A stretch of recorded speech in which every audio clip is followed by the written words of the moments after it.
Salut à tous, et bienvenue sur ma chaîne pour un nouveau résumé exclusif d'ici tout commence. Aujourd'hui, on se retrouve pour un épisode riche en émotions et en rebondissements, l'épisode 1072, diffusé le vendredi 20 décembre 2024. Entre affrontements, réconciliation et un contre-Noël qui s'annonce épique, les tensions montent d'un cran à l'Institut Auguste Armand. Solal et Zoé sont au cœur des intrigues, tandis que Lionel voit rouge face à la concurrence inattendue. Et que dire de la cérémonie des spatules d'or? Fou rire garanti avec des prix aussi piquants qu'inattendus. Alors, qui remportera la bataille des menus de Noël? Et comment les élèves vont-ils surmonter les conflits pour resserrer leurs liens? Restez jusqu'au bout pour tout savoir sur les moments clés de cet épisode palpitant. Allez, c'est parti pour le résumé détaillé. Dans les prochains épisodes d'ici tout commence, les émotions et les tensions continuent de s'intensifier entre les personnages. Maya et Solal ont une conversation franche au sujet de Zoé. Maya, qui connaît bien Solal, sent qu'il est en train de s'éloigner par peur de ses propres sentiments. Elle lui conseille d'être honnête avec Zoé et d'avouer ce qu'il ressent vraiment. Mais face à la réticence de Solal, qui préfère se sacrifier en silence pour le bien de tous, Maya n'hésite pas à le secouer. « Je vomis ton côté grand prince », lui lance-t-elle, agacée par son attitude. Ces mots, bien que durs, touchent Solal en plein cœur et l'obligent à réfléchir. Peu après, Lionel vient à son tour voir Solal pour lui demander de revenir dans la brigade de Noël. Solal, encouragé par Maya et par le soutien implicite de Lionel, finit par accepter. Pendant ce temps, Anaïs confronte Vic et Enzo après avoir compris la vraie raison de leur absence au dîner qu'elle avait organisé. Elle les met face à leurs responsabilités. « Vous ne vouliez pas vous retrouver face à Milan, c'est ça ?» Anaïs, blessée par leur comportement, leur avoue combien elle avait hâte de partager ce moment avec eux. « Ça me faisait chaud au cœur de passer le repas de Noël avec mes amis et mon mec. » Mais visiblement, ce n'est pas la priorité de tout le monde. Ces mots trahissent à la fois sa tristesse et sa déception, ce qui laisse Vic et Enzo mal à l'aise.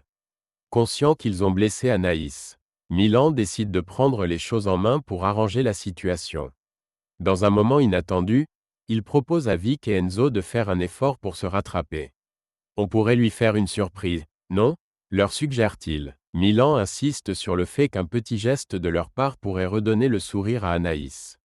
Malgré leurs réticences initiales, Vic et Enzo commencent à envisager l'idée, se rendant compte qu'ils doivent faire un effort pour leur ami. Dans un nouvel épisode d'ici tout commence, Gary propose à Zoé un Noël en amoureux, simple et intime.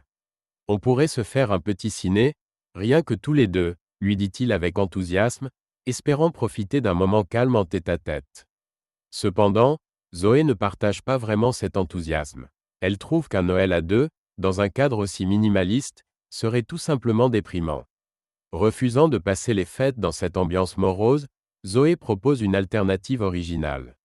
Elle suggère à Gary de se lancer à fond dans la cuisine pour organiser un « contre-Noël ». L'idée est simple, créer un repas festif pour tous ceux qui ne veulent ou ne peuvent pas participer au Noël traditionnel organisé à l'Institut. On va cuisiner comme des fous et inviter tout le monde. Ceux qui n'ont pas envie de supporter les grandes célébrations auront un plan B, s'exclame Zoé, visiblement excitée par cette initiative.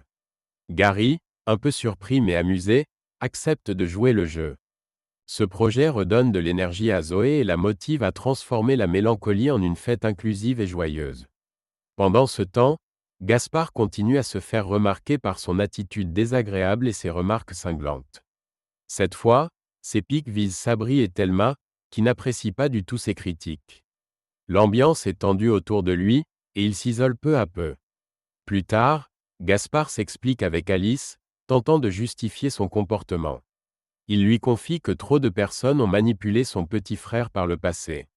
Ce qui l'a rendu méfiant et protecteur. « J'avais peur que tu sois comme eux », avoue-t-il, laissant entrevoir ses blessures et ses craintes. Gaspard se ferme alors davantage et conclut avec amertume, « Je préfère être seul qu'être mal accompagné. » Double point. Mais Alice, refusant de laisser la conversation s'arrêter là, lui donne un conseil honnête et bienveillant. Elle lui fait remarquer que son comportement hostile le dessert plus qu'autre chose. « Tu devrais essayer d'être plus agréable avec les autres. Parce que pour l'instant, tout le monde te déteste, » lui dit-elle franchement. Ces mots, bien que durs, sont dits dans l'intention de l'aider à s'intégrer et à changer son approche avec ses camarades. Les élèves de l'Institut reçoivent un message inattendu de Zoé et Gary à propos du contre-Noël qu'ils organisent. Enthousiastes à l'idée d'avoir une alternative festive, certains élèves réagissent positivement. Mais pour Lionel, la nouvelle passe très mal. Déjà sous pression pour le Noël officiel qu'il prépare avec la brigade. Il est furieux. Sérieusement, ils me piquent mes invités pour leur fête improvisée? S'énerve-t-il. Pour Lionel, ce contre-Noël représente une concurrence directe et une menace pour son événement, qui demande déjà beaucoup d'efforts. Pendant ce temps, Zoé, préoccupée par le départ soudain de Solal de la brigade de Noël, décide de le confronter. Elle le retrouve et lui demande directement « Pourquoi tu as quitté la brigade ?» Qu'est-ce qui ne va pas? Solal, visiblement mal à l'aise, évite de répondre clairement. Il garde ses émotions pour lui et lâche simplement « Laisse tomber, Zoé. » Ce contre-Noël, ça ne va faire qu'empirer les embrouilles. Ces mots sont froids, mais ils traduisent sa lutte intérieure. Solal, tiraillé par ses sentiments pour Zoé et sa difficulté à gérer leur proximité, préfère rester en retrait. Quitte à décevoir ceux qui comptent sur lui.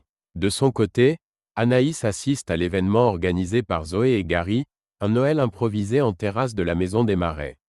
La simplicité et la chaleur de ce moment lui rappellent l'essentiel, l'esprit de Noël ne réside pas dans les grandes préparations, mais dans la sincérité des liens partagés. Touchée par cette atmosphère conviviale, Anaïs savoure l'instant et profite de la bonne humeur ambiante qui règne parmi les élèves. Les sourires, les rires et les discussions animées réchauffent les cœurs, créant un véritable esprit de fête. Pendant la soirée, Milan trouve un moment pour discuter avec Enzo. Dans une conversation sincère, il lui confie qu'il s'en veut pour tout ce qu'il a fait durant l'été. « Je suis désolé, Enzo. J'ai merdé, et je m'en veux encore, avoue Milan, laissant transparaître ses regrets. Touché par cette démarche, Enzo tend la main à Milan. Ils se serrent la main, marquant ainsi un geste de réconciliation. La hache de guerre est enfin enterrée entre les deux, et ce geste symbolique permet à chacun d'avancer sans rancune. Point. Cet épisode illustre les conflits, les réconciliations et les émotions partagées entre les élèves.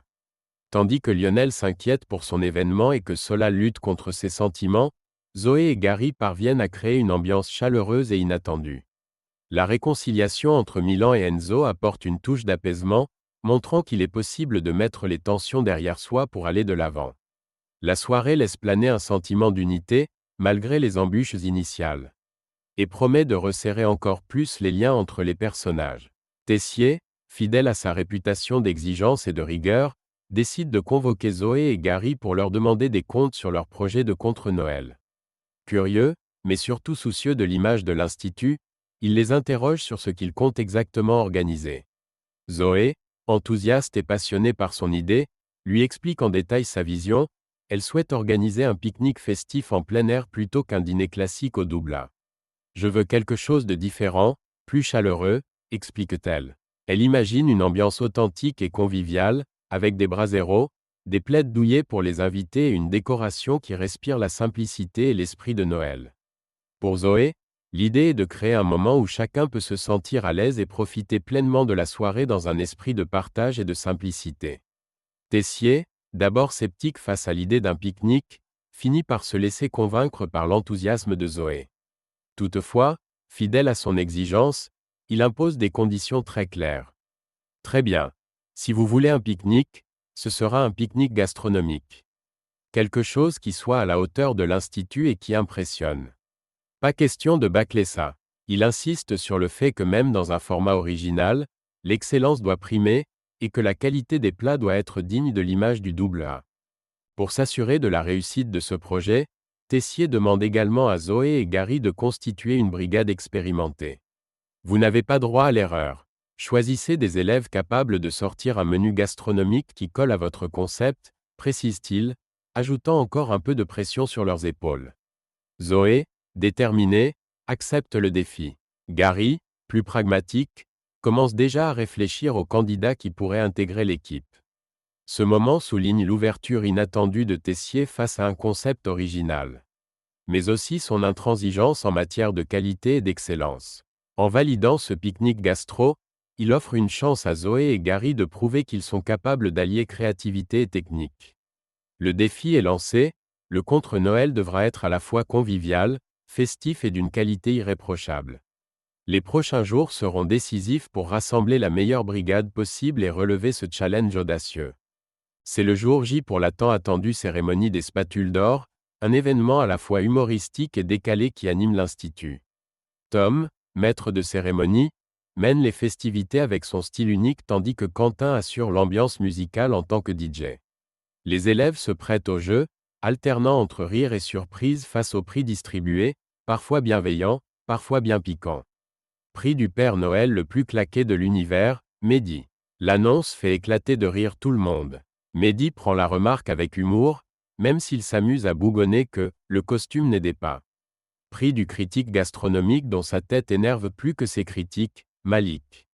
Ce dernier, un peu vexé, répond en plaisantant « Je vous trouve tous amers, mais c'est dans les critiques qu'on s'améliore ». Les élèves rient de bon cœur face à sa répartie. Prix du meilleur entertainer de l'Institut, Tom Azem. Fidèle à lui-même, Tom reçoit le prix avec une révérence théâtrale et remercie son public.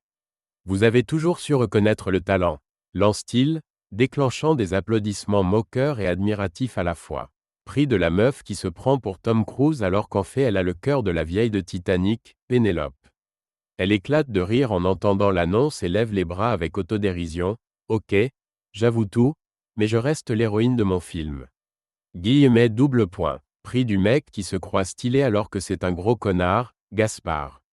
Cette annonce provoque un silence avant que des rires nerveux ne fusent dans la salle. Gaspard, fidèle à sa réputation, monte sur scène, prenant tout le monde de court. Avec un air faussement sérieux, il lance « Franchement, c'est de plus en plus dur d'être un bâtard parmi des gens plutôt cool. » Puis, dans un geste théâtral, il jette le micro par terre et conclut avec un adieu les nazes cinglants, avant de quitter la scène sous les regards partagés entre étonnement et amusement. La cérémonie, teintée d'humour et de sarcasme, reflète parfaitement l'ambiance unique de l'Institut. Entre les petites piques lancées avec bienveillance et les moments de tension drôlement gérés, l'événement devient un souvenir mémorable pour tous. Les spatules d'or apportent une légèreté bienvenue dans le quotidien des élèves, même si certains prix continuent de faire parler après la cérémonie. Gary et Zoé, déterminés à faire du contre-Noël un événement mémorable, sollicitent Amy pour rejoindre leur brigade en tant que chef expérimenté. Conscients qu'ils ont besoin d'une figure solide pour garantir la réussite du menu, ils espèrent qu'Amy pourra les guider et apporter son expertise. Amy, un peu hésitante, leur répond dans un premier temps qu'elle ne peut pas accepter à cause de ses responsabilités au restaurant de l'atelier. Cependant, curieuse et toujours passionnée par la gastronomie, Amy jette un coup d'œil aux propositions du menu que Zoé et Gary ont imaginées. Intriguée par leur créativité et touchée par leur enthousiasme, elle change finalement d'avis. Bon, je vais demander à Tom de me remplacer au resto pendant quelques jours, annonce-t-elle, acceptant ainsi le défi. Sa décision redonne confiance à Zoé et Gary, qui voient en Amy un véritable atout pour surpasser la concurrence. De son côté, Tessier, fidèle à son esprit compétitif et exigeant, propose une nouvelle épreuve pour départager les brigades de Noël. Il annonce à Clotilde qu'il laisse 3 jours aux équipes pour préparer leur menu de Noël dans les meilleures conditions possibles. Au bout de ces 3 jours, Tessier et Clotilde goûteront les repas et décideront du meilleur menu pour les fêtes. Un Noël digne de l'Institut se doit d'être parfait, et l'affrontement promet d'être sans merci. Point. La rivalité monte d'un cran entre Lionel et Zoé, chacun prenant cette compétition très au sérieux.